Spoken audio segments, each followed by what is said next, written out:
2시간 전에 마감한 트레이더가 생생하게 전하는 글로벌 마켓 리뷰 델타원입니다. 드디어 미국 시장이 하락을 했습니다.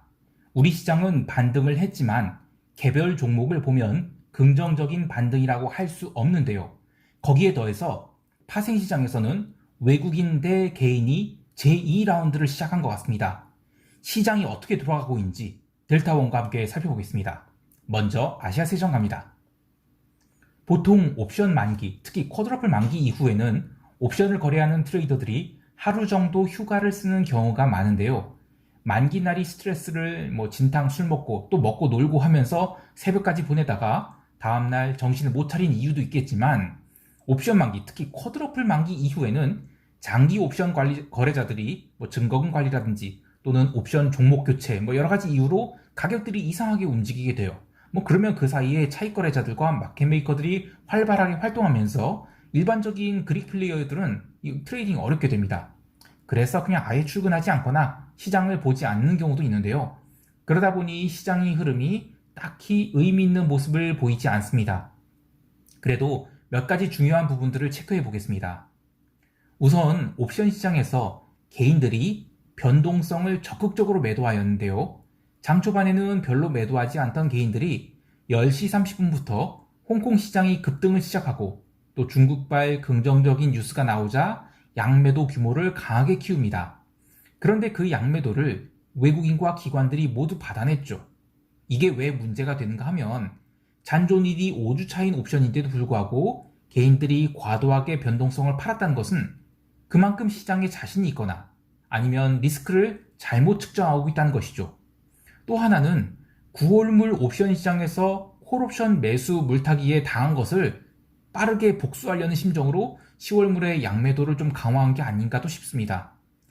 이거는 조금 어불성설은 있어요. 뭐냐면 그렇게 옵션 매수를 한 주체가, 그래서 이렇게 휴지가 된 주체가, 그 개인이란 주체가 또 이번에 양매도를 한 개인과 동일하다고 할 수는 없겠죠. 근데 어쨌든 간에 제가 판단하는 바로는 10월물에 좀 너무 빠르게 양매도를 강화하는 게 아닌가라는 생각을 합니다. 늘 하는 이야기지만 돈을 버는데 조급함이 있어서는 안 됩니다. 얌전하게 양매도를 하다가 눈이 뒤집혀 옵션 매수를 해서 크게 다치자 다음 월물에서 양매도를 세게 쳐서 빨리 만회를 한다? 이러면 정말 위험하죠. 지난 목요일 영상에서도 얘기했듯이 히스토리컬 몰이 살아나고 있는데요. 저는 10월물은 변동성 매도를 자제해야 한다고 생각하는데 개인들은 대척점에 서버린 것입니다. 사실 10월물이 근월물이 된 첫 거래일에 저는 전체 옵션 시장에 조용할 줄 알았는데 변동성도 크게 안 빠지고요. 근데 생각보다 개인이 지나치게 변동성을 매도를 취한 게 무슨 근자감인가 싶지만 결국 뭔가 만회하고 싶다는 심정이 있어서 그런 게 아닌가 생각이 됩니다. 그런데 새벽에 마감된 미국 시장은 드디어 연속된 음봉이 터져 나왔어요. 게다가 변동성이 살아나는 게 평소에 살아나는 거랑 좀 다른 패턴으로 살아났거든요. 그래서 한국 시장 월요일이 참 걱정됩니다. 또 짚고 넘어갈 점이 있는데 바로 카카오뱅크와 크래프톤이 하락입니다. 이번 9월물 선물옵션 동기 만기가 끝나고 나서 카카오뱅크와 크래프톤이 이 코스피 200 지수에 편입되게 되었는데요. 오늘 외국인들이 이들 종목에 각각 1200억과 1600억 매도를 했습니다. 외국인이 전체 주식 매도가 5100억 정도인데 절반 이상을 이 두 종목에 매도를 퍼부은 것이죠. 하지만 선물 시장에서는 현물 동시효과까지 무려 6천억 원이 선물을 매수했는데요. 바로 현선물 스위칭이 일어난 것입니다. 이들 두 종목이 코스피 200에 편입되어 패시브 매수가 들어올 것이라는 것에 베팅해서 그 전부터 꾸준히 주식 매수가 들어왔거든요. 근데 만기 끝나고 인덱스 펀드가 이 두 종목을 의무적으로 사게 될 것이라는 기대감 때문에 산 건데 그 기대감을 역으로 이용해서 해당 종목들을 공매도까지 쳐가면서 누르고 또 리스크를 해지하기 위해서 선물을 사버린 겁니다. 패시브라고 해서 인덱스를 모두 비중 맞추는 게 아니에요. 게다가 요즘에는 시총 상위 50개만을 봐도 이 비중이 자주 바뀌죠. 그래서 거기서 또 알파를 짜내겠다고 퀀트들이 열심히 모델 만들어 돌리고 있는데 참 돈 벌기 힘들죠. 근데 어쨌든 그들 종목이 오르려면 인덱스가 올라야 되는데 인덱스가 오를 때마다 그들 두 종목은 어쨌든 매물 압박에 시달릴 테니 인덱스를 언더퍼폼할 가능성이 큽니다. 그러면 또 악순환이 늪에 빠지겠죠. 세 번째로 챙겨볼 것은 네이버와 카카오인데 네이버와 카카오를 담은 기관은 금융투자밖에 없어요. 그 매수 차익거래 들어온 것만큼 뭐 비중 맞춰서 한 거예요. 근데 외국인들은 두 종목을 열심히 팔았고 나머지 기관들은 손도 안 댔죠. 근데 종가상으로는 네이버와 카카오의 격차가 더 벌어졌습니다. 외국인들이 카카오를 더 많이 팼기 때문인데요. 네이버 롱, 카카오 숏이 퍼포먼스가 본격적으로 빛을 보고 있는 것 같습니다. 시황 얘기를 하는 델타원이 개별 종목 이야기를 하는 이유는 제가 무슨 주식 매매나 더 전략을 권하는 게 아니고요. 지금 시장 돌아가는 분위기가 인덱스는 기울고 있는데 개별 종목이 역동성은 살아있다는 것입니다. 저는 스마트머니는 이미 올해 상반기에 장사를 다 마치고 이른바 짤짤이만 하고 있다고 봐요. 그렇다고 상반기에 주식을 매수한 투자자들이 저는 바보라고 생각되진 않아요. 그들은 아직 수익을 제대로 내보지 못한 초보자일 수 있고 또는 초보 투자자들답게 지금 수익에는 민감하고 그러니까 이 조금 나면 빨리 자르고 싶고 손실에는 둔감해서 평가 손실을 좀 담담히 받아들이고 있다고 봅니다. 뭐 존버하면 다시 이익 나겠지 하면서요. 그렇게 지수 상단에는 계속 매물벽이 두터워지고 있는 것이죠. 제가 이 파생 출신이라 그런지 이 락바텀 이야기를 아주 싫어하는데요. 바텀에 락이 어디 있습니까? 그 지하주차장 밑에는 보일러실 있고 보일러실 아래는 정화조가 있는 겁니다. 그러니까 시세라는 거는 1단 하락이 없는 겁니다. 2단, 3단이 하락이 있어요. 근데 코스피가 3천도 안 깼는데 무슨 놈이 락바텀입니까? 마켓 센티먼트상 그렇다는 얘기입니다. 시장이 바닥을 확인하는 것을 보려면 마켓 메이커들이 호가를 올리거나 기관 투자자들이 바스켓 매수를 한 것이 나와야 됩니다. 근데 지금 시장에 그런 것들이 있습니까? 그래서 저는 인덱스 자체는 안 좋게 보지만 개별 종목은 이슈가 많아서 주식 단기 매매는 리스크 관리만 하면 나쁘지 않겠다는 이야기를 하는 것입니다. 물론 저는 주식 매매가 전문이 아니라 주식 이야기는 하지 않습니다. 어쨌든 리스크 관리가 필요하다고 생각됩니다. 이야기가 너무 길어졌네요. 이제 유럽 세션 갈게요.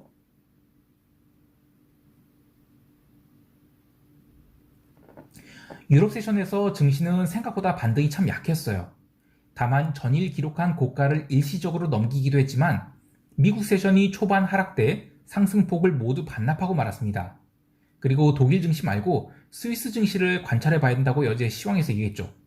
12,000포인트를 지키긴 했지만 반등이 강하지 못했고 역시 매도가 더 나오면서 결국 음봉을 또 쳐맞고 말았어요. 유럽 세션에서 챙겨봐야 될 것은 채권 시장이었습니다. 목요일이 22에 대해서 이 도비시하다고 평가를 한 사람들이 많았는데 참 그런 겁니다. 이 세론도 뉴스인지 아니면 진짜 도비시인지를 판단할 수 있는 내공이 중요한데 저는 그닥 도비시라고 보지 않았어요. 근데 이제 목요일에 채권이 반등한 것은 저는 이익 실현성 반등이라고 생각을 해요. 그나마 다행인 것은 아직도 이탈리아 국채와 독일 국채 스프레드는 문제가 없습니다. 그래서 이것은 22 마지막 코멘트인 모든 채권 유니버스를 대상으로 매입을 한다라는 어떤 안심 멘트 때문이라고 생각해요. 어쨌든 유럽 세션 시작하자마자 증시는 반등을 했지만 채권은 빠른 매도가 시작됐는데 저는 홍콩 세션부터 유럽 채권 매도가 시작됐다고 보고요. 그래서 이번 채권 반등을 쇼시 기회로 삼은 게 아닌가 생각을 해요.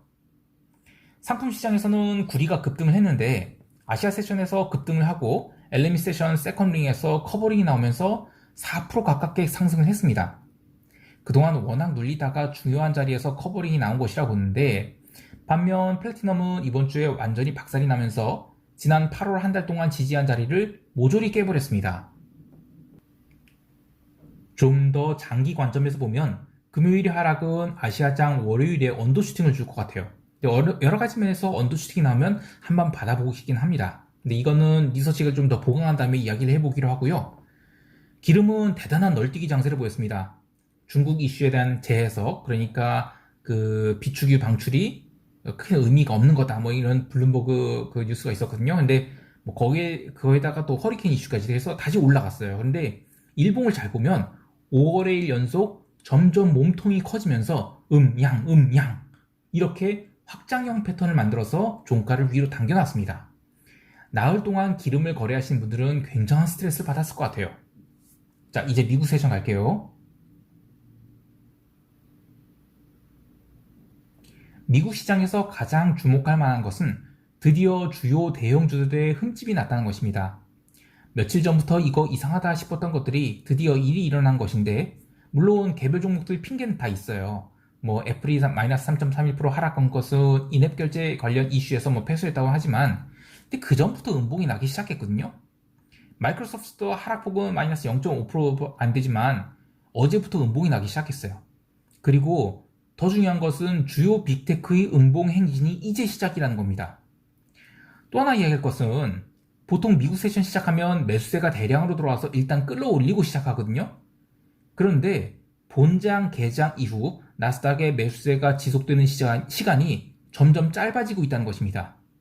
그전에는 새벽 3시까지 땡기고 또 그리고 새벽 2시까지, 최근 들어서는 유럽 세션 마감까지 땡기거나 또 목요일에는 이번 주 목요일은 밤 11시 30분까지, 어제는 밤 11시까지, 그러니까 30분밖에 못 견디는 거예요. 이 매수세가 땡기는 파워가 지속되는 게 30분밖에 못 견딘다는 것은 그만큼 매도세가 더 많다는 얘기예요. 물론 어제 발표된 그 CFTC의 그 순투기적 포지션은 아직은 큰 의미는 없습니다. 근데 어쨌든 나스닥은 지금 그렇게 바뀌고 있고 S&P는 아예 시가 이후 일단 매도가 시작되는 게 더 많이 생기고 있습니다. 금융주들도 싼 고점을 만들고 내려가려고 하고 있고요. 제약바이오 업종은 어제 이어서 또 하락을 했고요. 아직까지도 시장이 본격적인 풋옵션 베팅을 하고 있지 않은데 다음 주에 미국은 옵션 만기가 되거든요. 미국 옵션 만기에 한국 시장처럼 계단식 레벨 다운이 나오게 될지, 아니면 이걸 말아 올려 하면서 또 콜옵션 간말을 살려서 폭등을 시키게 될지 정말 궁금합니다. 나스닥 풋옵션을 보면 어제 당월물은 거의 뭐 2배씩 올랐어요. 휴지 만들 각오하고 외가격 한 놈을 잡아서 뭐 1000만원치 질러볼까도 싶은데, 물론 월요일부터 좀 지르기는 좀 그렇지만 미국 지수 선물이 월요일 아시아 세션에서 전혀 반등을 하지 못하면 유럽 세션 시작할 때 조금 찔러볼까도 싶습니다. 멤버십 회원들께는 말씀을 드렸지만 이번에 나스닥 선물을 나쁘지 않은 가격에 새 계약을 숏을 잡았어요. 금요일 종가에 좀 더 잡을 생각이었지만 저는 컨디션이 안 좋아서 시장 참여를 못했습니다. 그래서 다음 주에 반등이 나오면 포지션을 한번 추가해 볼 생각이에요. 옵션 내재 변동성도 급등을 했습니다. 특히 장중 변동성을 최대한 죽이려는 움직임이 있었지만 장마감 1시간을 남겨놓고 변동성이 살아났는데, 이번에 살아난 변동성은 평소와 좀 다른 면이 있습니다. 6월 이후의 미국 시장 변동성을 잘 관찰해보면 변동성이 평소에 계속 고평가가 돼 있었어요. 그래서 실제로 이벤트가 발생해도 고평가된 변동성의 이익실현이 나오면서 변동성은 상대적으로 폭발하지 못하고 오히려 이벤트 해소에 따라 변동성이 죽고 지수가 올라가는 현상이 있었죠. 근데 어제는 이벤트가 없었단 말이에요. 그런데 지수가 내려가니까 변동성 매도자들이 커버링을 친 겁니다. 다음 주 수요일이 변동성 만기임에도 불구하고 해지를 한 것이니까 변동성에 거품이 없는 거예요. 물론 제가 상대적으로 싸게 느껴졌던 10월물 변동성 지수는 21.8포인트로 그 9월 한 달간의 긴 횡보기를 신고가로 돌파를 했습니다. 10월물 변동성이 크게 살아날 것이라는 신호입니다. 그리고 좀 더 큰 관점에서 보면 글로벌리 변동성 정배열이 시작된 것 같아요. 이 옵션 매도자들 딱 2달간만 쉬시기 바랍니다. 한 달만? 최소 한 달간요. 예. 그리고 시스템 트레이딩 하신 분들은 뭐 간단한 장중 추세 추종 프로그램 만들어서 이 변동성 살아나고 있는 구간에서 열심히 돌리시기 바라요. 로직 복잡할 거 필요 없습니다. 간단한 뭐 2평 돌파 이것만으로도 돼요. 변동성이 살아날 때는 오히려 과체저하가 필요 없습니다. 변동성이 죽으면 사실은 과체저하 할아버지를 해도 안 되죠. 그런데 변동성이 살아나는 딱 2달 동안은 대충 시스템 트레이딩 만들어서 돌리면 훈훈하게 벌 수 있어요. 자, 여기까지 하고 시장 총평하면서 대응 전략 이야기해 볼게요.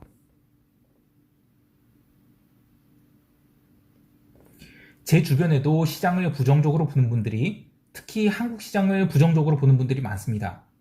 근데 이런 생각이 드는 게, 제 주변에 시장에 대해서 뷰를 제시할 수 있는 어떤 역량이 있는 분들은 죄다 프로트레이더더라고요. 일반인들의 생각은 제가 잘 모르겠습니다. 작년 하반기부터 올해 상반기까지 들어온 일반인들은 제 생각에는 이익을 상당량 반납하거나 물려있을 것 같아요. 그래서 저는 시장이 더 밀릴 수 있다고 생각을 합니다. 그들은 아직 존버 혹은 손절이 고민을 하지 않고 있을 것 같은데, 다만 레버리지를 쓴 쪽은 이제 슬슬 목에 차오르지 않을까 합니다. 또한 미국 시장이 그동안 좋았기 때문에 우리 시장은 그래도 갭다운 리스크가 자체적으로 발생한 것을 제외하고는 딱히 없었는데, 이제 해외 시장이 죽기 시작하면 우리 시장이 장 초반 언더슈팅을 줄 수 있죠. 또 장중에 반등이 세게 나왔다 하더라도 오후장 되면 장중 단타로 들어온 매수세들이 해외 시장의 리스크를 우려해서 정리하는, 그래서 일봉상 윗꼬리를 만든 날이 많아질 것 같아요. 그러니까 지수가 종가 고가로 끝나는 일이 드물 것 같은데, 개별 종목들은 순환매 주기가 더욱 빨라지겠지만 그 격차도 더 커질 것이고, 그렇게 스마트머니들이 시장에서 떠난 상황에서 덤앤너머들이 종목 치고받기를 하다가 이 가라앉는 타이타닉 호 마냥 계속 눌리면서 마지막에 손절매를 하는 그런 날이 오게 되면 그때가 진짜 바닥이 아닐까 싶어요. 따라서 10월물에 대해서는 저는 풋옵션 매수 전략을 권합니다. 다만 풋옵션 매수라는 게 특별히 리스크 관리를 잘해야 되는 겁니다. 이번에 잡는 포지션은 프리미엄 전액을 태워버릴 각오를 하고 포지션을 잡을 계획인데, 따라서 각자의 자산 중 자기가 다 태워먹어도 된다는 그런 금액만 투자하시길 바랍니다. 옵션 매수가 진짜 위험한 이유는 지불한 프리미엄이 모두 녹는 경우도 있지만 그건 당연한 거고요. 근데 그보다는 매수했다가 손절했다가를 반복하면서 갈려버리는 경우가 더 커요. 그래서 옵션 매수는 내가 잡은 자리가 하루 또는 이틀 이상 오버나잇을 한다 하더라도 큰 손실을 보지 않을 자리에서 해야 되는데, 이거는 당일이 한국 시장에서만 보는 게 아니라 다음날이 미국 시장까지 감안한 포지션을 잡아야 된다는 것이죠. 또 하루에 마이너스 30% 이상 손실이 나서 오버나잇 한다 하더라도 전체 월물에서 이익을 내는 것을 목표로 하면 되기 때문에 평소에 길들여진 전략으로 매매를 하시면 적응이 어렵습니다. 그리고 옵션 매수는 이 월물 초에는 등가격 위주로 매수를 해서 델타와 베가를 노리는 전략을 갖거나, 아니면 차라리 델타만 노리자, 이렇게 가는 것이 좋습니다. 월물 초에는 감마가 살아나기 어렵기 때문이죠. 더 자세한 전략은 각자의 그 리스크 애프타입 이런 거에 따라 다르고, 또 멤버십 감마 회원들께는 제가 게시판을 통해서 장중에 설명드릴게요. 그리고 혹여나 한 얘기인데, 제가 일종의 컴플라이언스 노트로 얘기를 하는 거예요. 평소에는 제가 맨 옵션 매도만 권하다가 이번에 생뚱맞게 옵션 매수를 권하는 걸 보고, 야, 이른바 이 원수에게나 권하는 옵션 매수를 추천했다고 델타원을 욕하지 마시기 바라요. 저는 1년 중 대부분을 옵션 매도를 권하는 사람이에요. 그리고 이번 물물도 옵션 매도로 이익이 낼 수 있다고 생각을 해요. 그런데 변동성이 증가하는 국면에서는 매도보다 매수가 손익비가 더 좋기 때문에 옵션 매도에 길들여진 사람은 이번 달은 차라리 매매를 쉬는 게 낫다는 것입니다. 그리고 매수를 전문적으로 잘하는 분들은 이번 물에 옵션 매수로 돈 좀 벌 것 같아 라는 얘기를 하는 거예요. 물론 투자 판단에 대한 손익은 각자에 귀속되고요. 그리고 이 옵션 매수의 가장 큰 리스크는 뚜껑이 잘못 열리는 거예요. 그래서 나는 이번에 한 5천만 원 날리겠다 하면서 각오를 하고 들어갔는데 5천만 원 다 날리고 나서 뚜껑이 열리는 거예요. 그래서 한 5천만 원 더 넣고 또 1억 넣고, 그러면 정말 큰 돈 날리게 돼요. 이런 거는 각자가 잘 관리를 해야 됩니다. 해외 시장에 대해서는 미국 시장에 드디어 일이 생길 것 같아요. 나스닥 숏은 유지하고 다음 주에 더 늘려보도록 하겠습니다. 근데 전략적으로 접근해야 될 것이, 유럽은 YTD 수익률은 아직 살아있지만 이미 8월의 수익률은 모조리 반납한 상태입니다. 그리고 사실상 이 4월 이후로는 제대로 된 상승을 한 게 없죠. 따라서 하방 경직을 보이게 될 것 같은데, 독일 같은 경우에는 15,000포인트가 중요한 지지선이 될 것 같고요. 여기서부터 하락을 해봤자 3% 이내가 될 것 같아요. 물론 이 3%의 하락이 절대 적은 것은 아닙니다. 하지만 상대적으로 하방 경직이 기대되는데, 그러다 보면 유럽 세션이 반등할 때 미국 지수 선물은 같이 올랐다가 미국은 본장 때 내리는, 그러면서 미국도 8월이 수익률을 반납한 선까지, 그러니까 나스닥은 15,000포인트를 살짝 깨는 정도, 그리고 S&P는 4,350전? 그 정도까지 기대하고 있습니다. 변동성이 증감에 따라 전략이 달라지겠지만 어쨌든 미국은 하락이 시작된 것으로 보고 대응을 하고자 합니다. 한 주가 이렇게 끝났고 금요일 일찍 쉬는 바람에 제가 감마 회원분들께 그 해외 시장 장중 브리핑을 드리지 못했는데, 체력 관리 차원에서 앞으로는 장중 브리핑을 좀 선택적으로 하고자 해요. 중요한 이벤트 있을 때 위주로 하고 평소에는 생략하거나 간단한 코멘트 정도만 하겠습니다. 즐거운 주말 되시고요. 쉐리니는 모더나 백신 맞고 뻗어 있어서 오늘 코멘트는 생략하겠답니다. 감사합니다.